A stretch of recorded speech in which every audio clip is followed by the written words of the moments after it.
So we're into the tailgate today, pretty deep, and just gonna go over a few things that's happening with the build.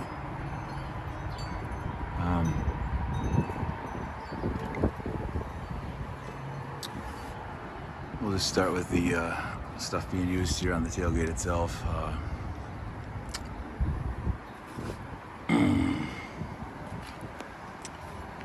So, DynaMat, it's called DynaMat Lite, SuperLite as a matter of fact, and it's actually incredible, very pliable, and stands up still to the DynaMat name big time. So it's a bit more expensive, of course, than the regular. So I got this just for the tailgate. So, you know, because it's a power tailgate, so, you know, I want to try and go as easy on it as we can. You know. So, DynaMat Lite will be going on the tailgate. You know, here is the rear visor. This is where the brake light would go. Now, you know, I've never messed with the visor or anything, and you know, of course, it's you know, not sealed very well. You know, this side seems to have held up from the factory, but this side no. And now if I pop on it anymore, it'll probably just pop. You know, again, it's plastic welded, so you know, if they just don't get a good bond when they do it, you know, it's typically kind of a sonic weld. You know, it's, you know, just, I don't know, it's ear piercing sonic welding in plastics, but you know, it's industry standard. But again, if you don't get a good bond, it's just never going to be good. So you know, there just isn't much you can do. You know, I can see if there's a, you know, way to sneak a fastener in, you know, internally, but obviously you don't have any fasteners on top. So a little challenge there. It's, you know, definitely with the sound going, you know, we want to have things as quiet as possible.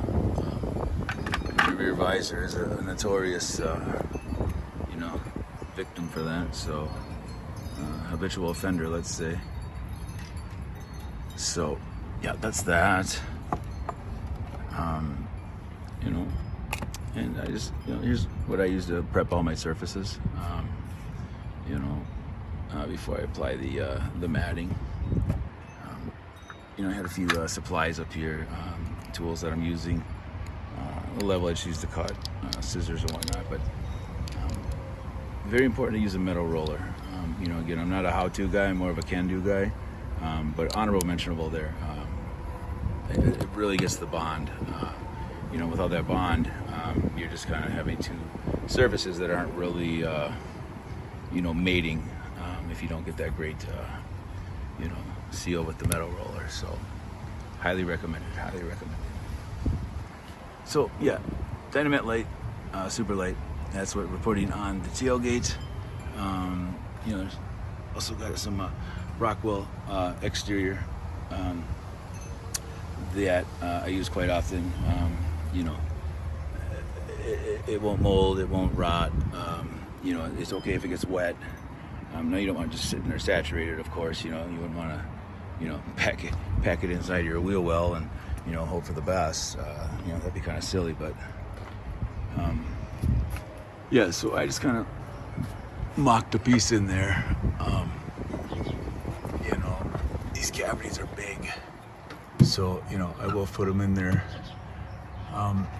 You know, I was debating just, honestly, just unbolting this and just taking the whole tailgate off for the rest of the day and working on it.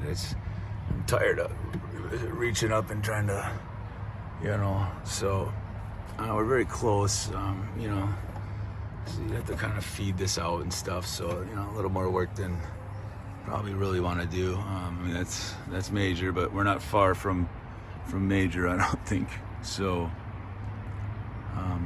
yeah, you know, these, I don't know, these ears are, you know, your trim covers here, but you got a wire. I don't know if it's, you know, they go to Tailgate here. I don't know, some kind of ground or something. Yeah. So, anyways, you know, I just did a post up too of you know, leak problems with the Cherokee KO platform. You know, coming in from your Tailgate here. You know, a lot of things going on here. So, you know, we do have the Tailgate. So, the seals on it begin to deteriorate there. You can see it on the top. Yeah, so, you know, once that goes, in comes the water incoming. So, yeah, so, you know, once we get to a final, you know, inlay, you know, I'll put a nice butyl seal here, and then it'll be good. You know, honestly, not far off of boom matting, and, you know, I'm loving this stuff more and more, man. More and more. You know, do your homework. You know, you can pay $20 for a can. They're always 18 ounce, and you can get them for $10 a can. So, you know, do your homework, man. This is definitely going to be, to some degree, you know, sprayed in here. You know, I want it to get all over though, man. So I'm taking the tailgate off. You know, because I really would like to, you know, just, man, it'd be good for the tailgate, man. You know, it'd be really good. That and the DynaMat light would really go a long ways. You know, and then adding some of the Rockwool insulation. We've already sprayed, you know, some foam, you know, but that doesn't go very far. It's expensive, and, you know, at the end of the day, it's not the best solution, but it just kind of, you know, didn't help when I hit it with the tin can there, but, you know, again, nothing major, but, you know, fill that void, you know. But when he can't get into the corners with the Rockwool, I'll, you know, do some foam, you know, so just a little tidbit on that. So, you know, let me going over these, and, you know, this is going to have to get one of the, you know, another post is highlighting the JDM, you know, rear bumper reflector that you can turn into lights. I'm sure you could just do the factory ones the same. These are still the factory ones. I haven't done anything yet. But these I have a X-Bright Covert Series Hideaway strobe lights. So one will be in here, and then, you know, another one will be in here. So I just bought the all white and figured I'd be in the red. So yeah, an update on that.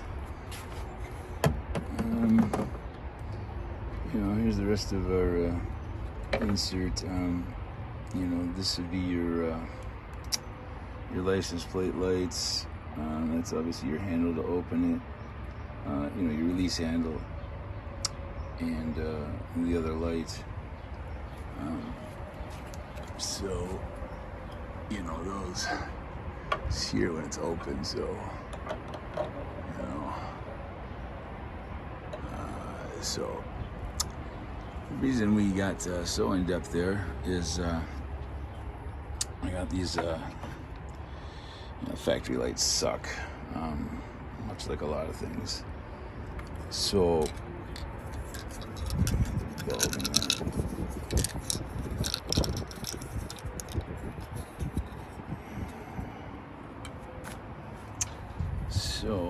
Yeah, and then you have the bulb. The bulb just, plugs in, and then that boot, goes in there with a little twist, and then you pop it back into place. So that's from the factory. Standard filament.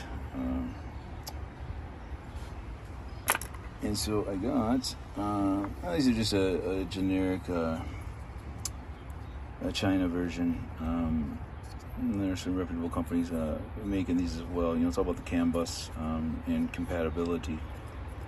So when I went to do this today and kind of got into it, I was a little confused. And I'm like, well, why does this have a plug? It says it's plug and play. I get it, it's a plug, but I had a twist-in bulb in this, so, well, this is the bulb, and that just plugs into where the bulb was, and then, yeah, so, genius.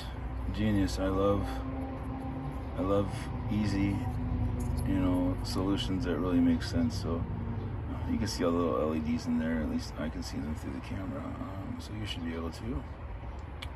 So yeah, so those are going to go in. So that'll be our, for our license plate light replacement upgrade. We'll have the JDMs going in. So that's got a light, and we'll have our X brake. And then our X brake here, and everything's going to probably get about a 50% tint across it, including the third brake light. Sorry, we're going to move a little fast here.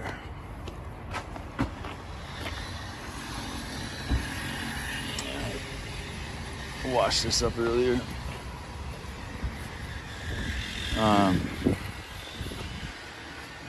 So, I don't know if something, because that is the broken side as well. The open side on this, it's not quite joined anymore. They do make some good plastic bonding sealant glues, whatever you want to call them. You just gotta understand what the materials are, and I can almost promise you this: 3M makes one for everything. So if you tell them what the two substrates are, they're both plastic. I get it, but this is a different plastic than that plastic. So they generally have a bond or a tape or something. So this have to get snugged up somehow when it goes back in. Again, this will get a 50%er, and actually have a carbon fiber overlay that says, it's overlay, and then it says Cherokee. So you'll see the Cherokee when you hit the light brake, light up, say Cherokee. So that's kind of neat. So, every light back here is getting something done to it. So, we'll catch one more item on this one. It's just another little tidbit on the door. So, this is your hook.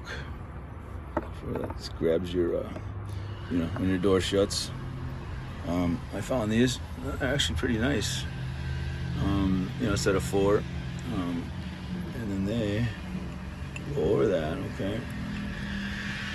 Now, I roughed these up a little bit and put a primer on them. I think it's gonna hold pretty well. Obviously where the latch itself, hooks around, we're probably gonna get a little wear. But originally I was gonna paint these red till I found these. And so now this will be black with the red accent. Again, this is just a primer, and so it's either going to be boom matte, sprayed on it, and if it's not that, then it'll just be a flat black, and then we'll put a clear flat, dead flat on top of that, just to seal it and give it a little bit more rigidity. for long term. So that's that. Oh goodness. And yeah. Appreciate you checking it out.